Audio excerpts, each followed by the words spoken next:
నమస్తే, నేను మీ గాయత్రి. ప్రస్తుతం మనతో పాటు ఉన్నారు ప్రముఖ ఆధ్యాత్మికవేత్త, జ్యోతిష పండితులు పోతుకూచి చంద్రమౌళి శాస్త్రి గారు. 2026 డిసెంబర్ వరకు ఏ రాశుల వారి జీవితంలో ఎలాంటి మార్పులు జరగబోతున్నాయి, ఉద్యోగం, విదేశీ యోగం, వివాహం, అలానే ప్రేమ పెళ్ళిళ్ళు, ఆరోగ్యపరంగా ఎలా ఉండబోతుంది, శని వక్రగతి, గురు సంచారం, రాహుకేతు ప్రభావం, గ్రహస్థితిని బట్టి మన జీవితాన్ని ఎలా మార్చుకోవచ్చు అనే విషయాలన్నీ కూడా గురువుగారి ద్వారా అడిగి తెలుసుకునే ప్రయత్నం అయితే చేద్దాం. నమస్కారం గురుగారు. ఓం శ్రీమాత్రే నమః. ఓం నమః శివాయ. గురుగారు, మళ్ళీ ఇప్పుడు వృషభ రాశి వారి గురించి మాట్లాడుకుందాం. వృషభ రాశి వారికి ఈ 6 నెలలు కూడా ఎలా ఉంటుంది?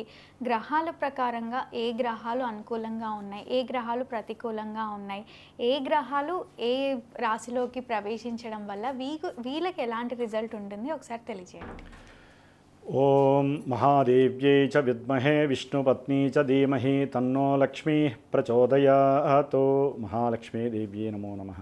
అమ్మ, ఈ వృషభ రాశి వారికి జూలై మాసం నుంచి డిసెంబర్ వరకు గనక మనం గమనించినట్లయితే ముఖ్యంగా గోచార ఫలితాలలో గురుడు, శని, రాహుకేతువుల తర్వాత సూర్యుడి యొక్క ప్రభావము, కుజుడి యొక్క ప్రభావం అత్యంత కఠినాత్మకంగా ఉంటాయి. ఎందుకని? సూర్య భగవానుడు ఆరోగ్యాన్ని, ఉద్యోగాదుల్ని, ముఖ్యంగా రాజకీయ నాయకులకైతే కనుక వారి యొక్క పాలకుల విషయంలో వారి యొక్క అధికారాన్ని సూచిస్తూ ఉంటాడు. రవి అధికారాన్ని సూచిస్తాడు. కుజుడి వలన ఏం సూచిస్తాడు?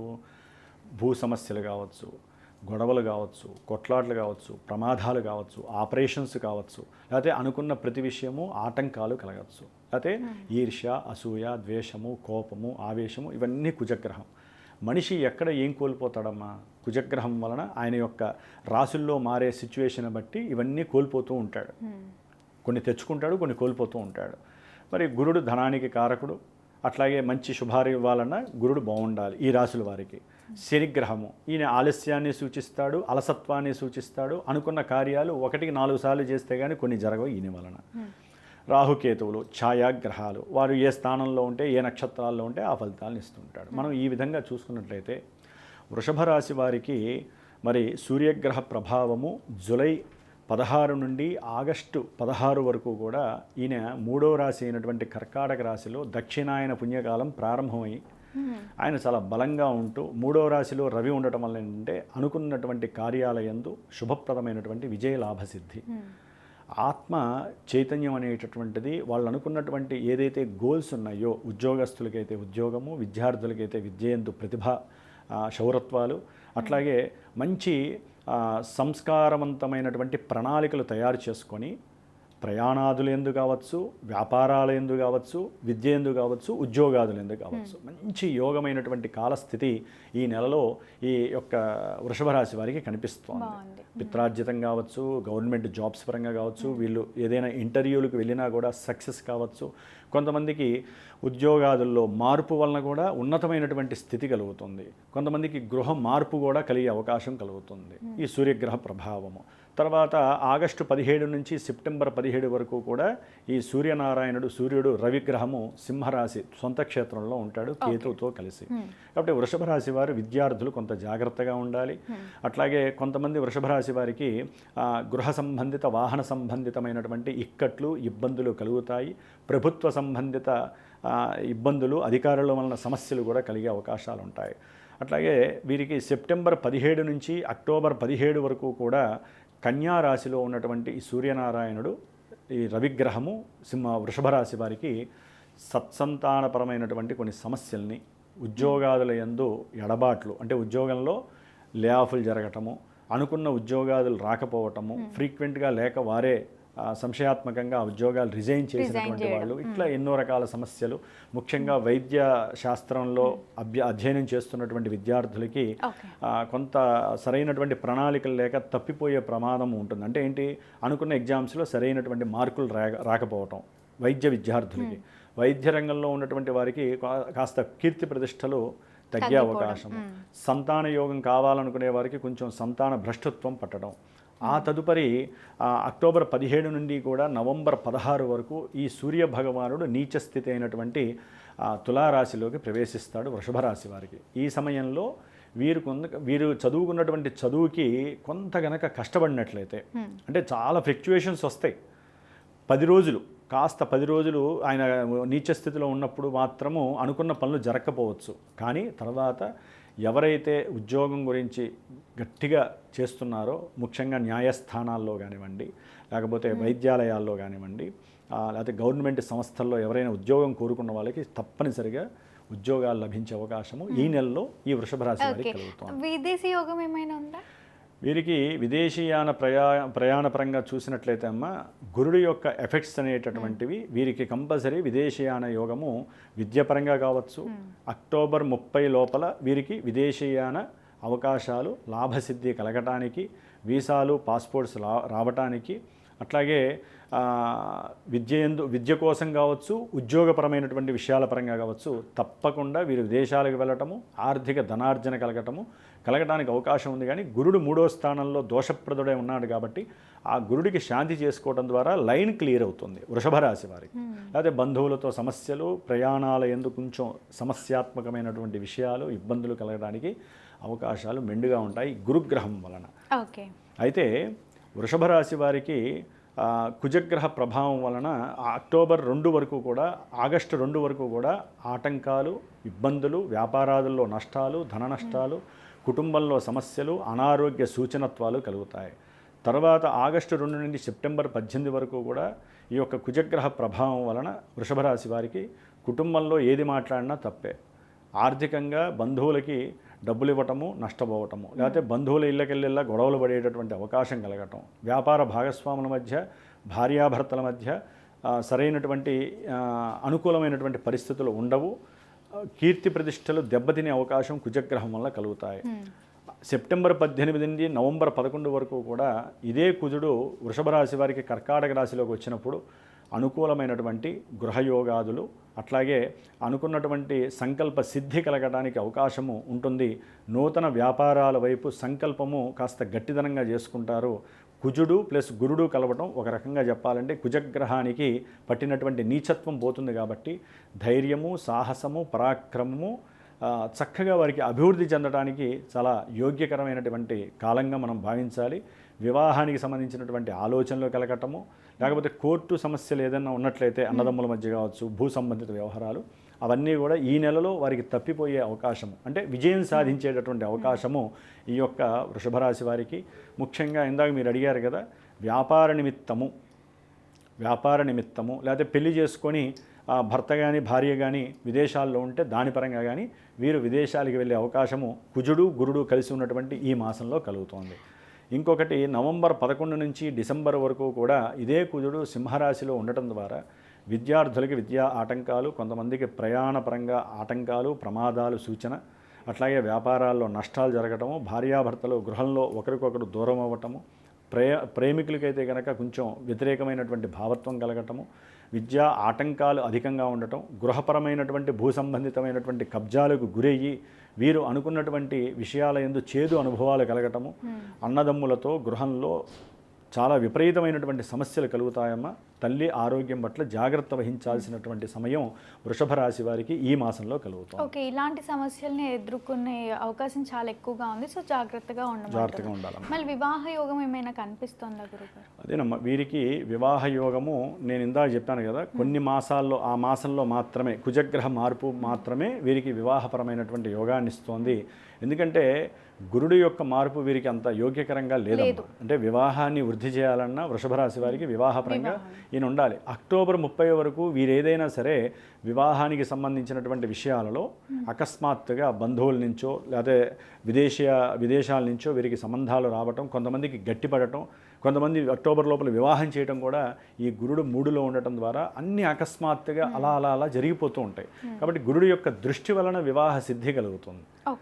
అవతల వాళ్ళు వీళ్ళు మాట్లాడుకోవటము, వెంటనే వెళ్ళిపోవటము, ఇవన్నీ కూడా వృషభ రాశి వారికి అక్టోబర్ 30 వరకు మాత్రమే అవకాశం ఉంది. ఉద్యోగాదుల యందు ఉద్యోగంలో ప్రమోషన్స్కి శని చాలా అనుకూలంగా ఉన్నాడు, చాలా అనుకూలమైనటువంటి పరిస్థితులను ఇస్తున్నాడు. కొంతమందికి రేపు జూలై 27 నుంచి ఆయన వక్రించినప్పుడు ఈ యొక్క వృషభ రాశి వారికి అనుకున్నటువంటి లాభాదుల విషయాలలో ఒక్కొక్కసారి ఉద్యోగంలో వస్తుంది అనుకున్న వాళ్ళకి ఉద్యోగంలో పోవటము, ఉద్యోగం బదులు వ్యాపారం వైపు వారి యొక్క మైండ్ డైవర్ట్ అవ్వటము, ఆర్థికంగా ధనలాభాదులు రావటము, ఉద్యోగంలో కొంతమందికి విపరీతమైనటువంటి కీర్తి ప్రతిష్టలు కలగటము, ప్రమోషన్ వస్తుందనుకుంటే కీర్తి ప్రతిష్టలు కలిగే అవకాశము అకస్మాత్తుగా కలుగుతుంది. స్నేహితుల ద్వారా కానివ్వండి, వాళ్ళ ఇంట్లో పెద్ద పెద్ద వాళ్ళు ఉంటారు, తాత ముత్తాతల యొక్క ఆస్తులు కలిసి రావటము, ఇలాంటివి స్వల్పంగా కలగటానికి వృషభ రాశి వారికి అవకాశం ఉంది. రాహుకేతువుల వలన ఏంటంటే విద్యయందు, గృహపరమైన, వాహనపరమైన, ఉద్యోగపరమైన విషయాల్లో ఈ రాహుకేతువులు అయితే కాస్త వీళ్ళని ఇబ్బందులు పెట్టడానికి అవకాశం ఉంటుందమ్మా.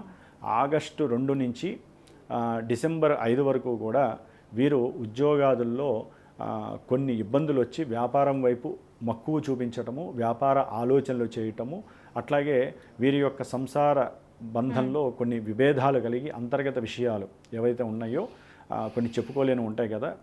ఒక రకంగా చెప్పాలంటే భార్యాభర్తల మధ్య ఏముంటాయమ్మా అంతర్గతంగా పూర్వం చేసినటువంటి కొన్ని పొరపాట్లు, లేకపోతే ఇప్పుడు ప్రజెంట్లో వాళ్ళ యొక్క గృహపరమైనటువంటి పరిస్థితుల రీత్యా భార్య యందు భర్తకి, భర్త యందు భార్యకి కూడా సుముఖత తగ్గి ఇరువురి మధ్య కూడా అనుమానాలు, ఆలోచన రాహిత్యమైనటువంటి భాషాతత్వము, ఒకరిని ఒకరు అవమానించుకోవటము, లేకపోతే మీకేదో ఇంటర్లింక్స్ ఉన్నాయి వేరే అమ్మాయితో అని భార్య అంటము, లేకపోతే నువ్వు ఎవరితోనో మాట్లాడుతున్నావు, నీకు అక్రమ సంబంధం ఉంది అని చెప్పి భర్త అంటాం. ఇలాంటివి ఆగస్టు 2 నుంచి కూడా కొంచెం వృషభ రాశి వారికి కొంచెం కఠినత్వమైనటువంటి పరిస్థితులు ఏర్పడుతున్నాయి. కాబట్టి ఏదేనమ్మా గోచారంలో ఇవన్నీ మైండ్లో పెట్టేసుకొని మాకు ఇవే జరుగుతాయని చాలామంది అనుకుంటున్నారు, కానీ చాలా జాగ్రత్తగా ఉండాలి. ఇవన్నీ విని మనకి ఏదైనా జస్ట్ అలా టచ్ అవుతున్నప్పుడు జాగ్రత్త పడి మాలాంటి గురువుల్ని కొంతమందిని మనసులో పెట్టుకొని సంప్రదించాలి. ఆర్థికంగా ఎలా ఉంది గురుగారు? వీరికి ఆర్థికంగా చెప్పాలంటే కొంచెం కష్టమైతే కలుగుతుంది కుజగ్రహం వలన, కానీ ప్రత్యేకించి ఆర్థికపరమైనటువంటి విషయాలు అయితే కనుక శని భగవంతుడు మాత్రం జూలై ఎండింగ్ వరకు బాగున్నాడు. తర్వాత ఎన్నో ఫ్లక్చువేషన్స్ అయితే జరుగుతాయమ్మా. ఏదైనా వృషభ రాశి వారికి అనుకూలమైన ఫలితాలు అయితే కొంత లేవనే నేను చెప్తున్నాను. జాతకంలో ఏదైనా దశలు అంతర్దశలు అనుకూలంగా ఉండి మీరు అన్నటువంటి ఆర్థికపరమైన విషయాలకి ఏ గురుడో, లేకపోతే ద్వితీయ స్థానాధిపతో, లాభస్థానాధిపతో, 9 భాగ్యస్థానాధిపతో ఆ దశలు జరుగుతున్నాయి అనుకోండి, మల్టీ వేరియేషన్స్గా దీనికి సంబంధం లేకుండా వారికి డబ్బులు వచ్చి పడేవాళ్ళు ఉంటారు, కొంతమంది ఉన్న డబ్బులు పోయేవాళ్ళు ఉంటారు, ఆర్థికంగా నిలబడేవాళ్ళు ఉంటారు, ఆర్థికంగా నిలబడ్డ వాళ్ళు కోల్పోయేవాళ్ళు ఉంటారు. అంటే జన్మజాతకము ఎట్లా ప్రవర్తిస్తుందో మనకు తెలియదు.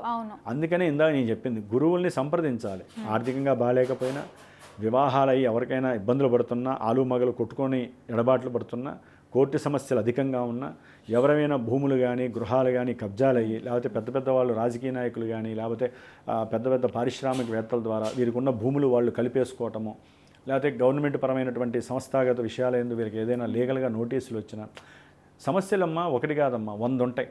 ఆ సమస్యలు వచ్చినా, లేకపోతే వీరు ఏదైనా అనుకున్న పనులు 1కి 10 సార్లు చేసిన పనులు కావాలి, అప్పుడు అవన్నీ కూడా జన్మజాతకం మనకేదో సూచిస్తోంది. కాబట్టి మనం దాన్ని క్లియర్ చేసుకోవాలని చెప్పి గురువుల్ని సంప్రదించి, ఆ గురువులు చెప్పినటువంటి ఆ యొక్క గ్రహాలకి జపాలు, శాంతులు, లేకపోతే పలానా హోమం, వారి జాతకంలో ఏంటంటే అమ్మా పంచమ స్థానమో భాగ్యస్థానమో చెడిపోయింది అనుకోండి, ఆ స్థానాధిపతి చెడిపోయాడు అనుకోండి, వాళ్ళకి తగ్గ ఫలితాలు ఇవ్వడానికి వాళ్ళు చేసుకోవాలి.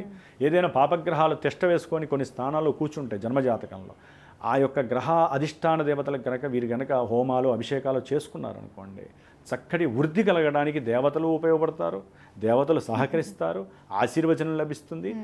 గ్రహశాంతి వలనమ్మా ముందు వీళ్ళ యొక్క మనసులోనే కదా భయము, ధైర్యము 2 ఉంటాయి. మాకు మంచి జరుగుతుందంటే మంచే జరుగుతుంది, చెడు జరుగుతుందంటే చెడే జరుగుతుంది. కాబట్టి గురువులు చెప్పేవన్నీ మీరు గుడ్డిగా నమ్మద్దు. నేను అనేది ఏంటంటే వినండి, అవి టచ్ అవుతున్నప్పుడు వెంటనే గురువుని సంప్రదించండి, జాతకం యొక్క ప్రభావం ఎలా ఉందని. అప్పటిదాకా విని ఓకే ఇలా జరుగుతాయి, మాకు జరగకపోవచ్చు, వేరే వాళ్ళకి జరగచ్చు, మంచి జరుగుతుంది ఏమో మాకే జరగచ్చు అనుకోండి, చెడు జరిగేది మాత్రం మాకే చెడు జరుగుతుందని అనుకుంటే వాళ్ళ ఇంట్లో అన్నము తినలేరు, నిద్ర పట్టదు, చదువుకోలేరు, ఏమీ చేయలేరు. కాబట్టి గ్రహాలు చేసే విన్యాసాలలో మనం పావులు కాకుండా దైవం చేతుల్లో పావులు అయ్యామనుకోండి, ఆ దైవం ఏంటంటే వీళ్ళు ఎక్కడ ఉండాలి, వీళ్ళు ఎక్కడ ఉండాలంటే మనకంతా శుభమే జరుగుతుంది. అందుకని గ్రహాలను ఎప్పుడూ కూడా మనం వేడుకోవాలి, దైవాన్ని ప్రార్థన చేయాలి. అన్నిటికన్నా ముందు మన యొక్క సనాతన ధర్మాన్ని గౌరవించి, గురువుల్ని గౌరవిస్తూ, మనకి ఉన్నది ఒకటే దిక్కు, మనం సంపాదించిన 10 రూపాయల్లో 1 రూపాయో, 10 రూపాయో, పావలానో దాన ధర్మాదులు, పూజలు పునస్కారాలు చేసుకుంటూ మనల్ని మనం నిలబెట్టుకుంటూ 10 మందిని నిలబెట్టుకునే స్థాయికి తీసుకెళ్లాలని భగవంతుని ప్రార్థన చేయాలి. తప్పకుండా గురువుగారు. సాధారణంగా మన జీవితంలో గురువు బాగుంటే సంతానం కలుగుతుంది, వివాహ యోగం, అలాగే విదేశీ యోగం, ఉద్యోగం ఇవన్నీ కూడా లభిస్తాయి అని అంటూ ఉంటాం. మళ్ళీ వృషభ రాశి వారికి గురువే సరిగ్గా లేరు. మళ్ళీ వీళ్ళు పాటించాల్సిన విధి విధానాలు ఏంటి, ఎలాంటి కార్యక్రమాలు చేసుకుంటే గురువు మంచి స్థానంలోకి వస్తారు అంటారు, ఒకసారి తెలియజేయండి. ఏం లేదమ్మా, ఈ 6 నెలల కాలము గురువు యొక్క యోగం కోసం విద్యార్థులు, వ్యాపారస్తులు, లేకపోతే ఉద్యోగాలకు ప్రయత్నం చేసేవారు గురు దక్షిణామూర్తి స్తోత్రాన్ని బాగా చదవండి. అట్లాగే గురువులకి ఎప్పుడైనా సరే గురువారం పూట ఇచ్చేవాళ్ళు అవకాశం ఉంటే శనగలో లేకపోతే శనగపప్పు దానం ఇవ్వండి. లేకపోతే 10 మందికి శనగలు, ఈశ్వరుడికి రుద్రాభిషేకాలు అధికంగా చేయించండి. రుద్రాభిషేకాలు చేయించి గురువుకి నైవేద్యం, ఆయనకి సంబంధించిన శనగలు నైవేద్యం పెట్టడము, స్వీట్స్ నైవేద్యం పెట్టి ముందు ఆ పురోహితుల వారికో అర్చకుల వారికో ఇచ్చి తర్వాత 10 మందికి చేయటము, వీరు కాస్త స్వీట్లు తగ్గించటము, ఇట్లా ఉన్నంతలో ఈశ్వరాభిషేకం చేసుకుంటూ గురువు యొక్క స్తోత్రాన్ని, గురు దక్షిణామూర్తి స్తోత్రాన్ని, దత్తాత్రేయుడు యొక్క దేవాలయ దర్శనాలు చేసుకుంటూ వీరు గనక రావి చెట్టుకి ప్రదక్షిణాలు చేస్తూ ఉన్నట్లయితే గనక, రావి చెట్టు ఆకుల్లో భోజనం చేసినట్లయితే ఆరోగ్య సిద్ధి, ఐశ్వర్య వృద్ధి, అనుకున్న ప్రతి కార్యక్రమం కొంచెం ముందుకు జరగడానికి మీరు చేసే పూజలు మిమ్మల్ని ఎప్పుడూ సదా కాపాడతాయి. తప్పకుండా గురువుగారు. నార్మల్గా మన రాశులు అయితే ఒక 25% వేసుకోవచ్చా? నేను పర్సంటేజ్లు చెప్పనమ్మా, ఎందుకంటే జన్మజాతకం 100% ఉన్నప్పుడు గోచారాన్ని మనం ఎప్పుడు చెప్పుకోకూడదు. ఈ రాశులు చూసి మాకు అంతా ఆపోజిట్ అవుతుంది అని ఎవరు కూడా ఇబ్బంది పడకూడదు. సో గురువుగారు అయితే చెప్పేది ఏంటి, పర్సనల్ చార్ట్ చూపించుకొని వివరంగా తెలుసుకోండి అని అయితే చెప్తున్నారు. తప్పకుండా గురువుగారు, వృషభ రాశి వారికి ఎంతో చక్కగా అసలు ఈ 6 నెలలు కూడా ఎలా ఉంటుంది వారి జీవితము, గ్రహాలు ఏ స్థితి నుంచి ఏ స్థితికి మారిపోతున్నాయి అని తెలియజేసినందుకు ధన్యవాదాలు. శుభమస్తు, లోక కళ్యాణమస్తు.